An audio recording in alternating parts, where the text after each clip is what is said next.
Listen, this PE teacher had been coaching middle schoolers for 18 years, teaching basic gymnastics and encouraging kids who thought they weren't athletic. But when a student fell from dangerous height during a school field trip, what she did next revealed why someone who once competed on the world's biggest stage chose to inspire the next generation instead of chasing medals. Lincoln Middle School's physical education program wasn't just about fitness. It was about building confidence in kids who'd been told they weren't athletic, weren't coordinated, weren't capable of physical achievement. Under Sarah Martinez's guidance, the gym had become a place where students discovered abilities they never knew they possessed. Sarah had been teaching PE for 18 years, working with 6th through 8th graders who were navigating the awkward transition from childhood to adolescence. Her approach was different from typical gym teachers. Instead of focusing on the naturally athletic kids, she spent extra time with students who struggled, who felt embarrassed about their bodies, who'd been picked last for teams their entire lives. What made Sarah exceptional wasn't just her teaching philosophy. It was her ability to demonstrate proper form for any physical movement, to spot safety issues before they became problems, to understand body mechanics at a level that allowed her to help any student improve their capabilities. The students and faculty assumed this expertise came from a degree in kinesiology and years of teaching experience. They had no idea it came from 18 years of training at the highest levels of competitive gymnastics, culminating in representation at 2 Olympic Games. Sarah Elena Martinez had competed for Team USA in women's gymnastics at the 1996 Atlanta Olympics and the 2000 Sydney Olympics. She'd been a specialist on uneven bars and floor exercise, known for her precise technique and ability to perform under pressure. Her career had included national championships, world championship medals, and the kind of athletic achievements that most people only dream about. Sarah had retired from competitive gymnastics not because of injury or failure, but because she'd accomplished everything she'd set out to achieve and wanted to use her skills differently. Teaching middle school PE allowed her to share her love of movement and physical achievement with kids who needed to discover their own strength and capability. For 18 years, it had been the annual 7th grade outdoor education trip was designed to build teamwork and confidence through supervised outdoor activities. Rock climbing, hiking, team-building exercises, all conducted under careful supervision with professional guides and safety equipment. Sarah was chaperoning along with 3 other teachers, watching as students who'd never been outside their urban environment discovered abilities they didn't know they possessed. Many of these kids had never been hiking, never seen wilderness, never challenged themselves physically in an outdoor setting. The climbing wall was designed for beginners, a 30-foot rock face with established routes, proper safety equipment, and experienced guides managing every climb. Students were harnessed and belayed, with multiple safety systems in place to prevent any possibility of serious injury. That's when the equipment failed.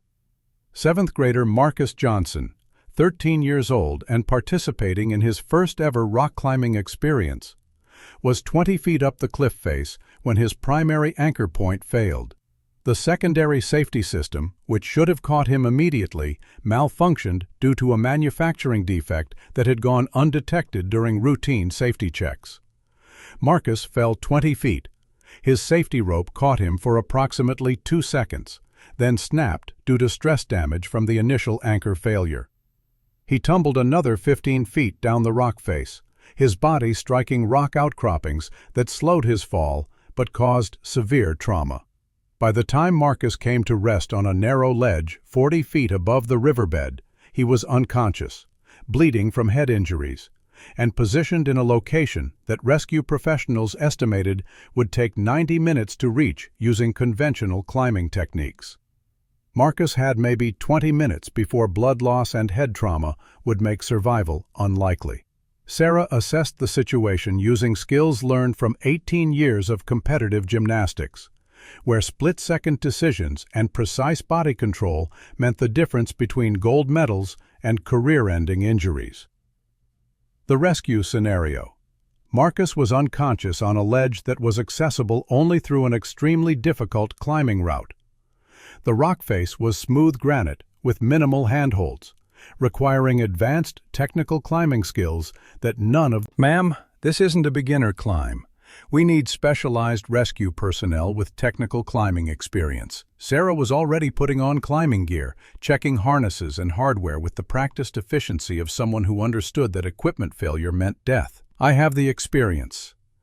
And Marcus doesn't have 90 minutes. What Sarah didn't explain was that her gymnastics training had included countless hours on apparatus that required similar skills: the ability to support her entire body weight with her arms, to make precise movements while inverted, to maintain control and focus when failure meant serious injury. The climb to reach Marcus required techniques that most recreational climbers would consider impossible. Sarah moved up the rock face using finger strength developed on uneven bars, balance honed through years of beam routines, and spatial awareness that allowed her to navigate minimal handholds while maintaining the body control necessary to avoid falling. 23 minutes after beginning her climb, Sarah reached Marcus's position. He was unconscious but breathing, with head trauma that required immediate medical attention and positioning that made conventional rescue extremely difficult. Using skills adapted from gymnastics dismount techniques, Sarah secured Marcus with climbing gear, assessed his injuries using first aid training that every Olympic athlete receives, and prepared him for evacuation using improvised rescue techniques. But the most challenging part wasn't reaching Marcus. It was getting him down safely while managing his medical needs and preventing further injury during the descent. Sarah used a technique called a controlled fall, essentially a series of gymnastic movements that allowed her to lower Marcus in stages, using her own body as a human anchor point while managing his descent through precise weight distribution and momentum control.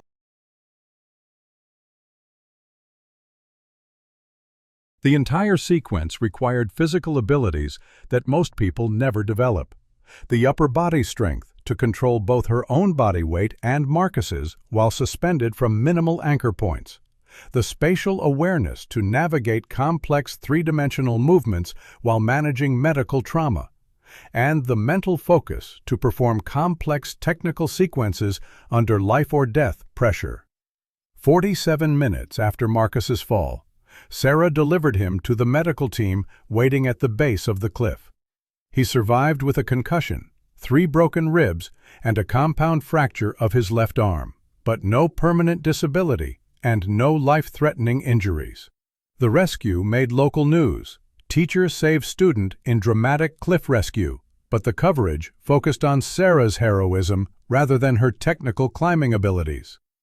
Most observers assumed she'd gotten lucky, or that the rescue had been less difficult than it appeared. But the professional climbing guides knew better.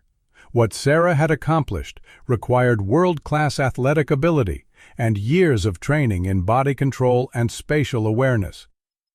The route she'd climbed was rated at a difficulty level that fewer than 1% of climbers could complete, and she'd done it while managing a medical rescue under time pressure. Ms. Martinez, lead guide Tom Anderson, said after the incident, "What you just did, where did you learn to climb like that?" Sarah was helping load Marcus into the ambulance, using her teacher voice to reassure other students who'd been traumatized by the accident. "I've always been pretty athletic, Tom. Right now I'm just focused on making sure Marcus is okay." That wasn't just athletic ability. That was world-class technical climbing, combined with rescue skills I've never seen outside of professional mountain rescue teams. Sarah looked at her students, who were watching her with new understanding. For 18 years, she'd been their encouraging PE teacher. Today, they'd seen something that didn't match that simple description.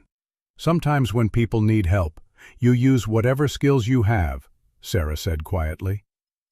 The investigation into the climbing accident revealed that the equipment failure had been due to a Principal Davis stared at her. "You're an Olympic athlete? Former Olympic athlete? I retired from competition 22 years ago to become a teacher. Why didn't you ever mention this?" Sarah smiled. "Because I didn't want my students to think PE was about being exceptional. I wanted them to understand that physical activity is about personal improvement, building confidence, and discovering what their bodies can do." Having an Olympic background might have intimidated kids who already felt like they weren't athletic enough. After Marcus's rescue, Sarah received calls from gymnastics programs, climbing organizations, and Olympic development coaches. Her demonstration of world-class athletic ability had reminded people that she'd been one of the best gymnasts of her generation, and many wanted her to return to competitive sports in coaching or administrative roles. Sarah considered each opportunity carefully. The salary increases would have been substantial, the recognition significant, and the chance to work with elite athletes again professionally appealing. But she chose to stay at Lincoln Middle School. "These kids need someone who believes in them," Sarah told the gymnastics development director, who'd offered her a position coaching Olympic hopefuls. "Elite athletes already know they're capable of great things. My students are still discovering what they can accomplish." Sarah continued teaching PE, but something had changed in her classroom dynamic. Students who'd witnessed the rescue understood that their teacher wasn't just encouraging. She was someone who'd achieved things they could barely imagine, yet chose to spend her time helping them achieve their own smaller victories. 6 months after the rescue, Lincoln Middle School's PE program had gained a reputation for producing confident, capable students who understood that athletic ability wasn't about being the best. It was about being better than you were yesterday. Sarah's approach became a model for other schools. Focus on individual improvement rather than competition. Create environments where everyone can succeed. And demonstrate that physical activity is about building character rather than winning trophies. But Sarah's greatest impact was on Marcus Johnson himself.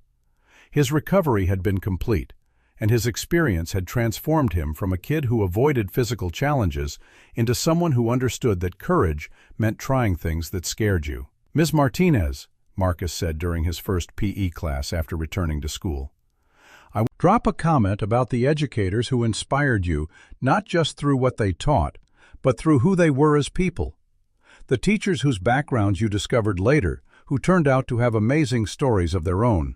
Because here on the Human Stories, we honor the champions who traded medals for classrooms, who chose to build others up instead of pursuing personal glory, who understand that the greatest victories happen when you help someone else discover their own strength."